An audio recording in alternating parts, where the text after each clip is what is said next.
back. It is 20 till 7 on your Friday morning. Made a lot of headlines earlier this week when Miami Dolphins star wide receiver Tyreek Hill got pulled over before a game. Eventually, I was taken out of his car and handcuffed on the ground. Since that point, some more details have come out about Hill not complying with all the officers' directions. So it's a good time for a refresher when it comes to traffic stops and what you do and maybe don't have to do when you do get pulled over. Attorney David Betras is here for Legally Speaking. Good to see you as always. As always. So the first rule of thumb is the place to exercise your constitutional rights is not on the side of the road, because you're not going to win that with a police officer with a badge, a gun, and the authority to arrest you. That doesn't mean you have to give up your constitutional rights. You have to give them your registration and your license. You're not obligated to answer any more questions. But listen to me very carefully. If the police officer asks you to get out of the car, you ready for this? Get out of the car, okay? One way or another, just in this last year, I've represented 3 people who thought that they didn't have to get out of the car. You're getting out of that car one way or another. You're gonna get dragged out of the car, or you can exit your car voluntarily. So here's what I tell people. You get pulled over by police, keep your hands on the steering wheel, shut off the car, put on your hazard lights, roll down your window. He's allowed to come up and ask for your driver's license and registration. You're not under any obligations to answer any more questions.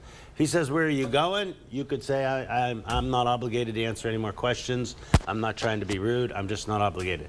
If he says, get out of the car, do not say, why do I have to get out of the car? Get out of the car. Because these police officers, what people don't understand is when a police officer makes a traffic stop, it's very perilous for them. They don't know if they're pulling over Tyreek Hill or Joe the murderer. So they got to check things out. So obviously he had a traffic infraction, and he was kind of rude to the police officers, like, give me my ticket, let me move on. He put his window up. They said, sir, please put your window down. He goes, I ain't putting my window down. Sir, please get out of your car. I'm not getting out of my car. Well, he got out of his car because they opened the door. I've seen them break windows and drag people out through the windows. The Pennsylvania versus Mims, it's a case I studied back in law school some 40 years ago. We won't share that part. But the Supreme Court has repeatedly said that a police officer has a right to ask you to exit the car. Now, what I tell people is don't exit the car. It makes them very nervous if you get out of the car before they ask you to get out of the car. Because they don't know, even though they run your plate and it says Steve Vesey, they don't know if Steve Vesey's driving the car, if Steve Vesey just got carjacked. Let them do their job. It's very perilous. It doesn't have to be like that. And if they are violating your constitutional rights, the time to adjudicate that is not on the side of the road, because you're not going to win that. That's not going to be a place where you're going to come out on top. If they violated your rights, eventually when we get into court, if they arrest you wrongfully, you could sue them under 1983 for wrongful arrest. If they physically abuse you, you could sue them. But when you start fighting with police officers and not listening to their directions, bad things are going to happen to you. It's really simple. The people that think that they don't have to get out of the car, even though I've told them over and over and over again, if a police officer asks you to get out of your car, get out of your car.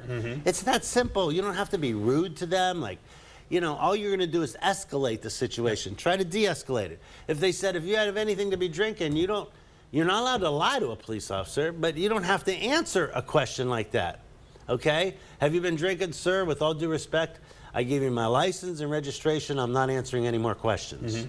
What about if there's a weapon in the car? Does that so change you things should at all? absolutely tell them there's a weapon in the car, okay? And if you're a gun owner, absolutely tell them that, okay? If you have the weapon in the car unlawfully, you're just confessing on yourself. But they have to have reason to search your car, okay?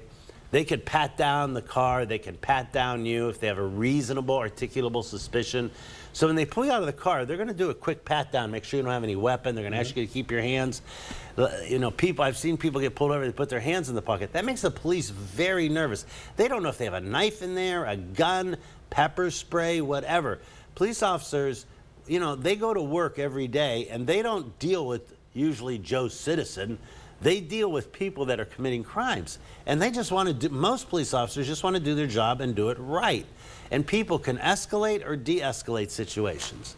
But if anyone should learn anything from this segment, please, please, if a police officer asks you to exit the car, please get out of the car. You do not have a constitutional right to stay in your car. He can't say it enough. Unless you're disabled, of course. Then right. you could say that. And I brought the goodies from Landmark, and look at that cinnamon huge. roll. It's like the size of a steering wheel. And there is a chunk missing. I am guilty. You're guilty of that? Sorry about that.